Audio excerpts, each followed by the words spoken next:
Howdy, guys, and welcome to Cliff Notes, and welcome to night number 50 of the overnight feed recaps for Big Brother season 26. A good Saturday morning to y'all. All right, kind of a weird day yesterday. We had a nomination ceremony we'll talk about. We had some conversations that took place during the day and late into the evening, as is typical. We'll talk about that. But we also had the feeds down for technical reasons. We'll cover that as well. Feeds down longer than expected. But again, we did have some conversations, so let's get right into it. Just as a refresher, we've got Chelsea as the HOH, whether she wanted to be or not, which is seems like maybe not her first choice, but she is HOH, so she had to make nominations yesterday. Before that happened, we did have a couple of conversations I wanted to talk about. So we're going to start off with a conversation between Chelsea and Angela. We've heard talk that Angela could potentially be on the block this week. So certainly important conversation there. Angela starting off by basically just begging. We can't put it any other way. Just begging not to be put onto the block this week. She's saying that she has been a target since week number 1 because she dared to stand up to a man. Quinn, I think she's talking about. She dared to stand up to a man, and she feels like that's what's made her the target. She's really milking this potential women's alliance situation by bringing that up, I think. How hard it has been for her to have to fight for the last 8 weeks. She's saying, you were on the block once, so you should know what it's like. Now picture it for 8 weeks long, and Chelsea. So she's talking about that. Chelsea is saying in turn, saying, I get it, I understand it all, but there's slim pickings. There's not a lot of us in the house at this point. I've got very few options to choose from. At which point Angela immediately says, no, you've got a lot of options. If you truly aren't aligned with anyone, which is what you keep telling me, then you've got all kinds of targets to pick from. So Angela's not having any of this, oh, I'm just going to maybe have to pick you by default. She said, no, you told me you didn't have any alignment, so all kinds of people you should be able to pick from on this. She again is trying to remind Chelsea that they had an agreement that they wouldn't put each other on the block. And so she's trying to kind of guilt trip Chelsea a little bit with that. Angela eventually says that, well, we talk about the alignment, that if she doesn't have anyone and all that. Eventually, they just don't work. Chelsea saying, I get it, but, I just can't. I got to do what I got to do. And words are impactful in here. And at one point, she says something about, Angela says that she was HOH twice, and she didn't put up Chelsea either one. And I think Chelsea says something about, well, but you're probably still here because of week number 2 and what I did to protect you and all that. So a bunch of back and forth throughout this whole conversation. Eventually, Angela just kind of gives out a lot of tears as well. But eventually, Angela just gives in, saying, "Look, if that's what you're going to do, then so be it. You're going to do it. I'll just have to go win veto instead and get off the block in that way." At which point Chelsea is saying, oh, well, I respect you too much, Angela. I would never put you up as a renom. I want you to have the chance to win that veto. You deserve that chance.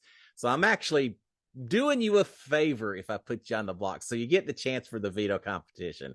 Yeah, it doesn't seem like much of a favor to me, but I think Angela is seeing the writing on the wall. She took her shot. She tried, but it's not working with Chelsea.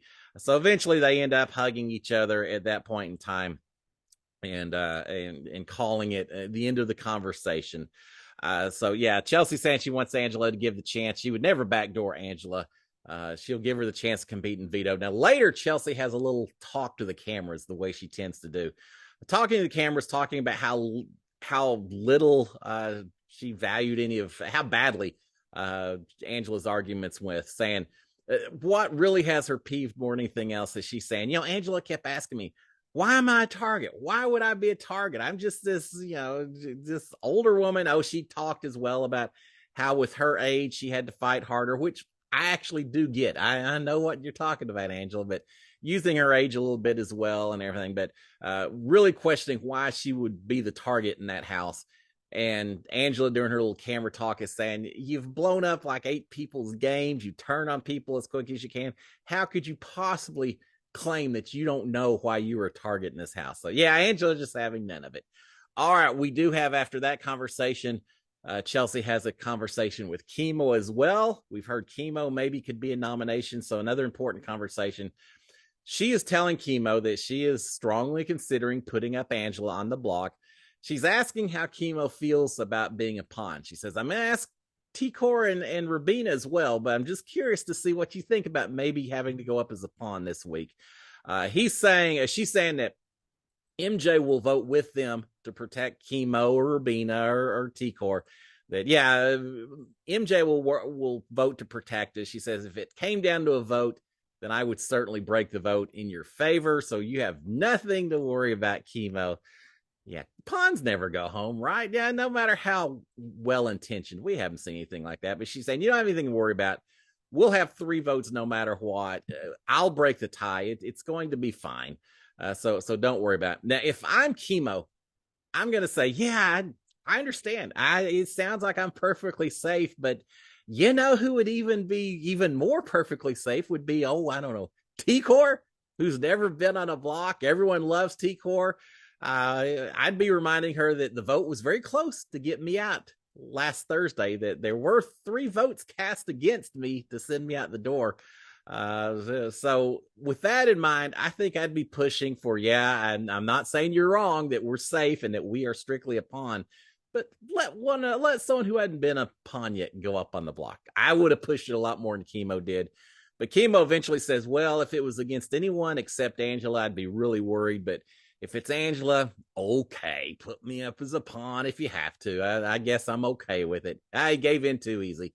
But he basically said, if you want to do it, then that's fine. She does tell Kemo, says her goal is not to send Kemo home and not even to be on the block come Thursday. Her goal really is to have him win the veto so that she can put someone else up. We don't hear who that someone else is, but so she can put someone else up instead. And at that point, Kemo says, well, against anyone else but Angela, I'd worry, but okay, go ahead and do it. So we've got that conversation as well.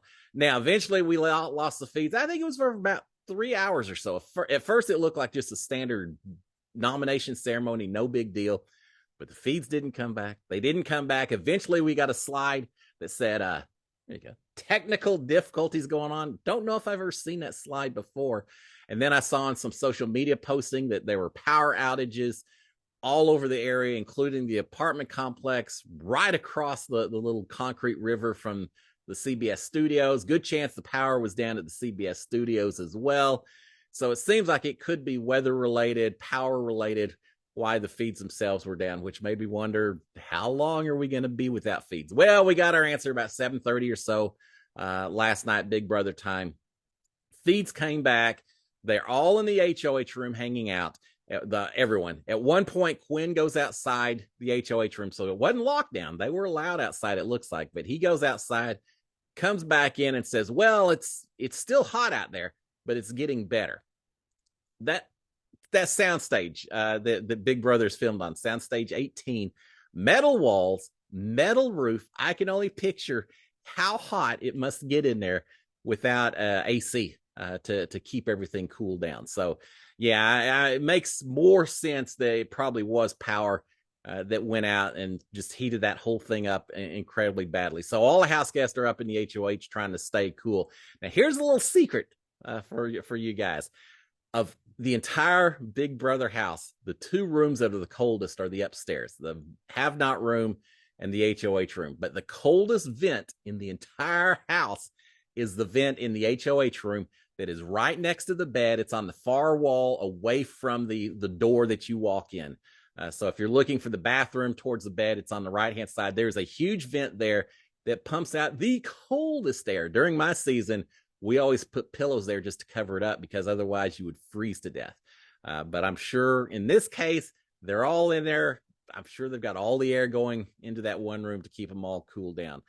So just hanging out while the house cools back down after the power outage. Now, because they're all hanging out together, no game talk to speak of.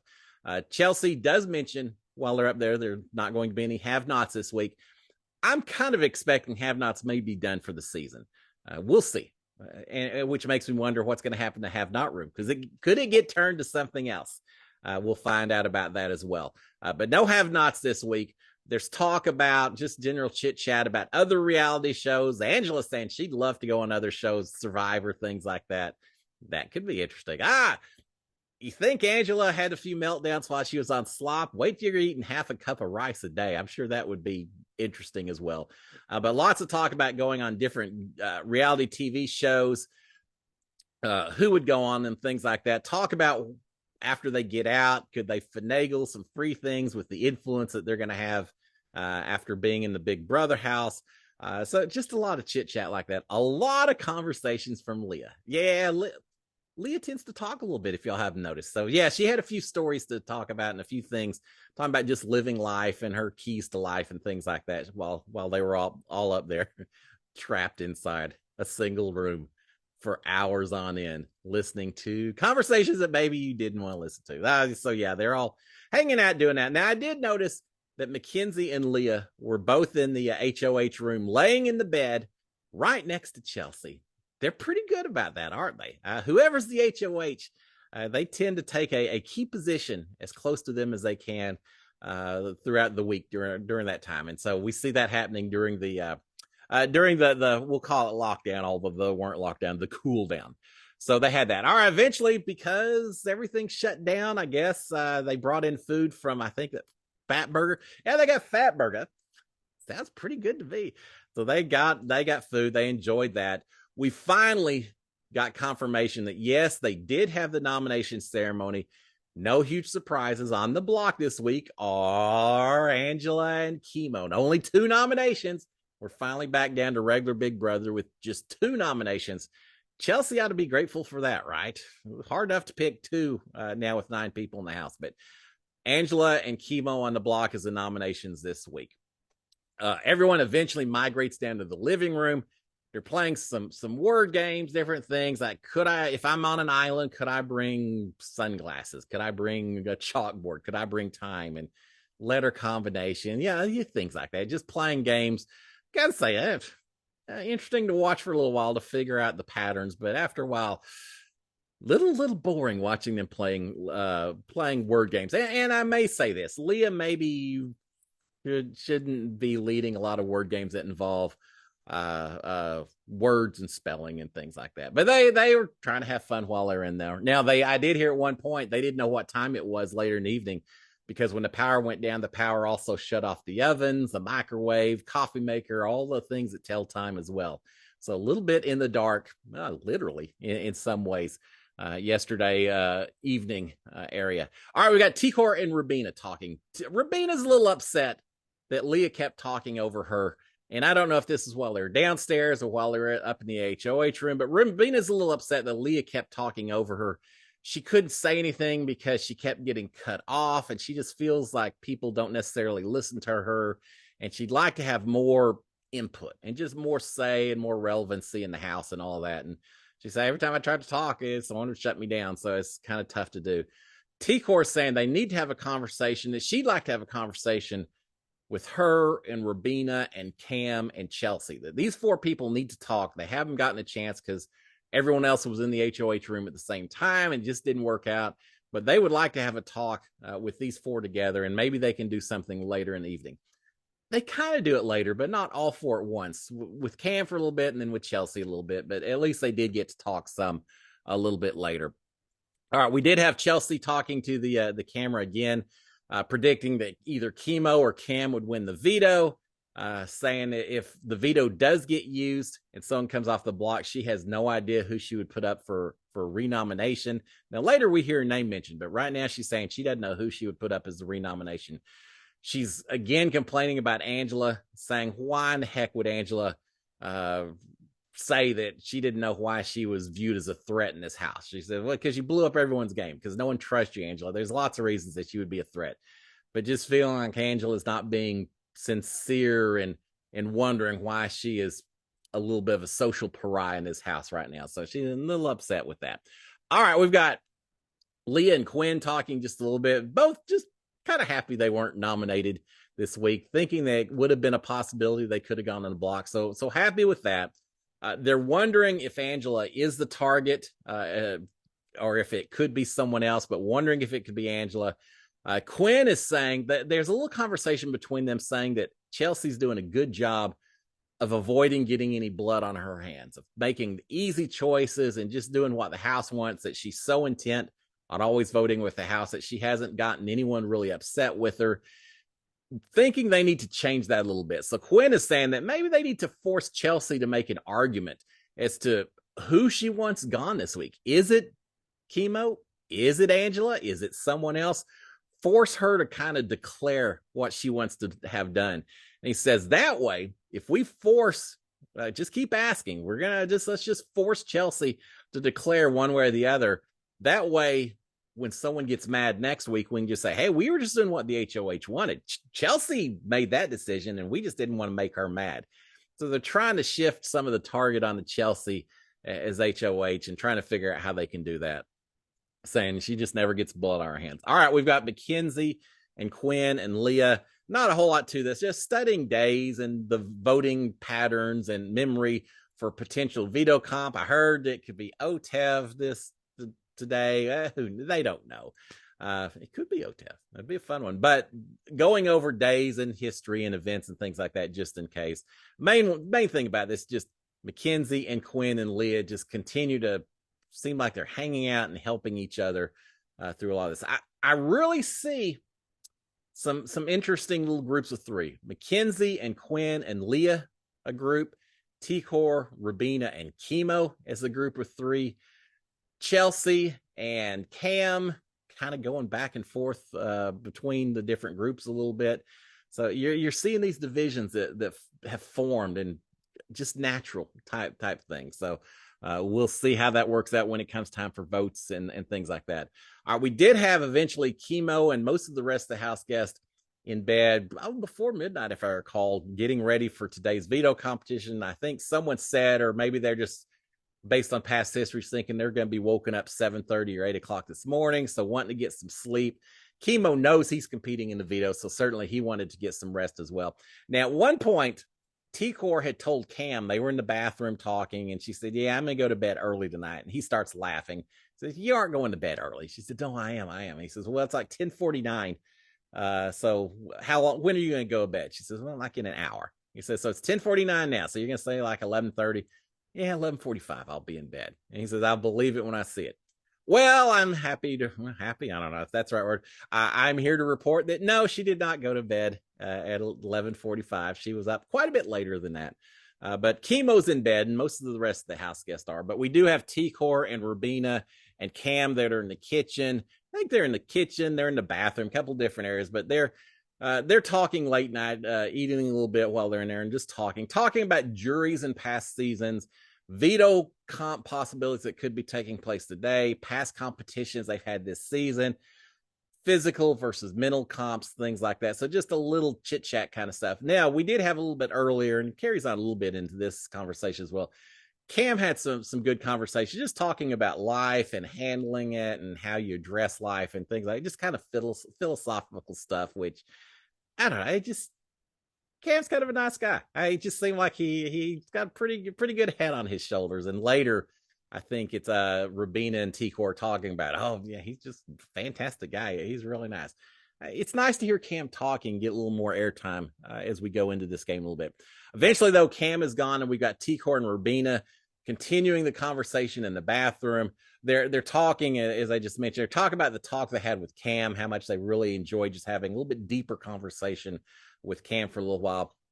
They're talking about just general stuff, about how grateful they are for everything that they've got in their life, the game and all of that, the people they've met, how it just inspires them, how they want to do better, just general, wanting to get the best out of life kind of conversations.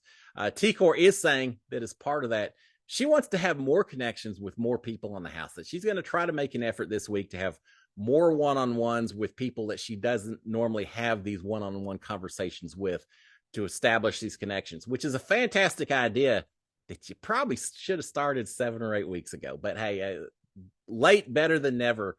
I think it does well to build up those relationships, not just as gameplay. Don't visit with people just when you need to. Visit with everyone, because you don't know when that may come in handy several weeks on down the road. But T-Core wanting to have a little bit better connections with some of the people in the house that she maybe doesn't feel like she's got connections with right now. Now, they do talk about Cam and MJ. Remember, Chelsea a little upset that Cam and Mackenzie are hanging out a little more than she thought they should. And so they're talking about the fact that it just doesn't seem like they're necessarily leaning on each other, putting their heads on each other's shoulders and things as much as they were before. And T-Core says, "Oh yeah, I had to talk to Cam about it." And Rubina's like, "Really?" She said, "Yeah, no, I told him that, we noticed." And she said he was kind of shocked and said, "Hey, he's just a cuddler. He didn't mean anything by it. He's just a cuddler." But they have noticed they're not doing it as much after Cam was kind of made aware of it. So Chelsea ought to be happy with that. We've got a little game talk after that. Rubina talks about that she wants to continue the streak of people of color winning Big Brother. She'd like to continue that again this season. So she does mention that. T-Core then jumps in and says, "Well, what about this Girls Alliance? Are we going to do that? Or are you down with that, Rubina?" And both of them are saying, "Yeah, we could do it, but we're a little bit worried about Leah and how that comes into play." They're not feeling real comfortable with Leah right now for personal reasons, strategic reasons, the fact that she's aligned with Quinn, the fact she's aligned with Angela. They're just not feeling it with Leah right now. Rubina is saying that she trusts Mackenzie a lot more than she trusts Leah right now.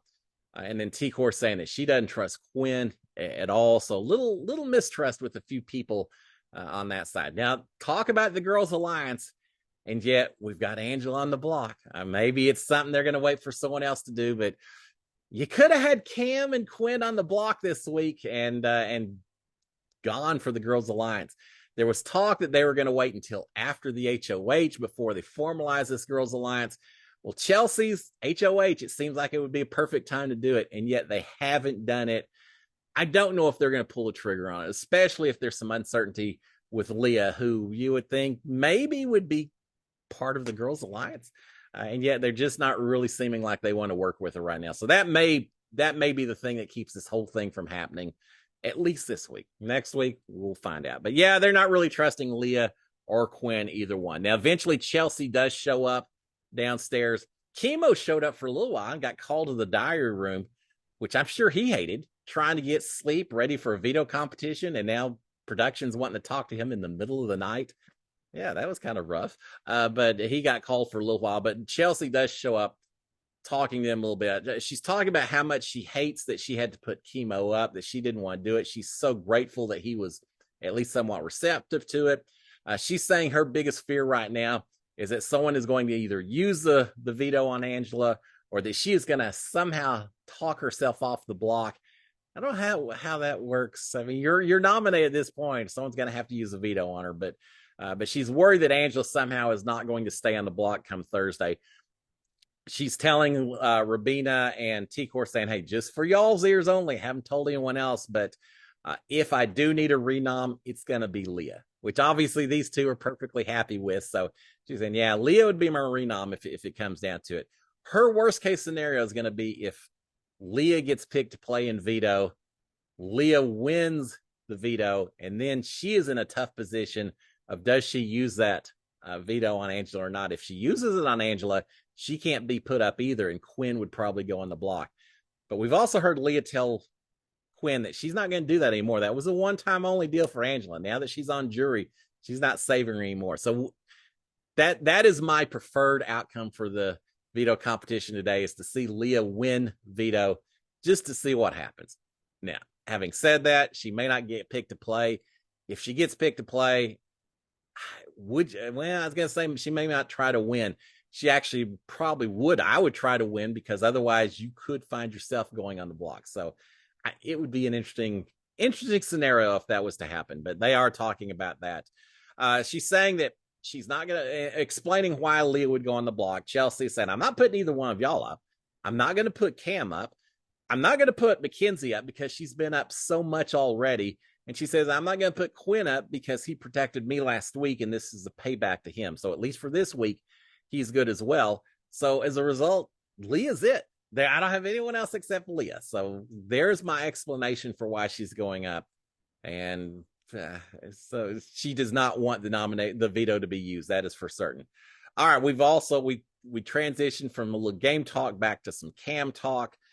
They talked about what a great conversation they had with Cam. But then they move on to Cam not wearing socks in the house, and T-Core saying, "I just have a thing about that." And, we're saying you're not at your friend's house. This is Big Brother house and all that. They're talking about that. I think it's Chelsea who says, well, considering he never wears socks, his feet don't smell too bad. So they're still talking about Cam and his feet and his socks and all of that. Eventually, they talk a little bit more about Angela, talk about Angela going home this week. If they can get Angela out the door this week, then most likely they would target Quinn and Leah next week as the next step in this thing. T-Core is wondering who would go home if Quinn was on the block with Angela. And again, that would maybe just T-Core throwing that out there as another option, just in case Chelsea's looking for it. Chelsea is rehashing her conversation that she had with Angela and just really questioning why Angela didn't have better arguments or why her arguments were so faulty during that conversation. She's saying Angela tried to guilt trip her and it just didn't work. She mentions again, Angela saying that she wanted to stay in the house so her grandkids could watch her on TV. She's, nah, it's not going to work for me. We all have people we want to watch us on TV. She's saying, Angela, if she really wanted to, she probably could ride to the final three as a pawn if she just could keep her mouth shut and not try to push too hard. But she just is incapable of staying quiet and just accepting kind of the way things are. So little throwing Angela under the bus session there. And then finally, we've got Rabina. Chelsea eventually goes back to sleep. She's competing in veto as well today. We've got Rabina and T-Core talking some more. Not anything real critical. Going over memory stuff. Rabina is saying that they need to make sure that Mackenzie sees T-Core and Rabina and Kemo as someone who would benefit their game as opposed to hurting their game. Again, you've got those three trying to maybe bring in Mackenzie and try to get her on their side a little bit as well. They're back having some, I was going to say midnight snacks. It's not midnight because it's like 2:30 in the morning, having their 2:30 morning snacks. So having a little bit of that. And then finally, everyone in bed by about 3 o'clock or so. So yeah, T-Core only missed her going to bed target by a little over 3 hours or so. That's pretty good for T-Core. And there you have it, guys. So the main part of it is Kemo, Angela on the block. Certainly seems like Angela is the target this week, but it all depends on the veto competition today. If Angela gets house guest choice, who is she going to pick to compete? Is she going to pick Leah? Probably. And I guess Leah will be grateful because she could win and keep Noms the same and protect herself. But yeah, it all depends on the veto competition today. And from that, we'll then know how the rest of this week perhaps is going to proceed. But Angela, Kemo on the block. Probably if the veto is used, Leah the most likely renom target at this point in time. There you have it, guys. Y'all have a fantastic Saturday. Enjoy the rest of the day. I will be back tomorrow morning to let you know what happened in the veto competition. From that, we can speculate what will happen in the veto ceremony itself. But until then, my friends, SKD 143, cheers. Talk to y'all later. Bye.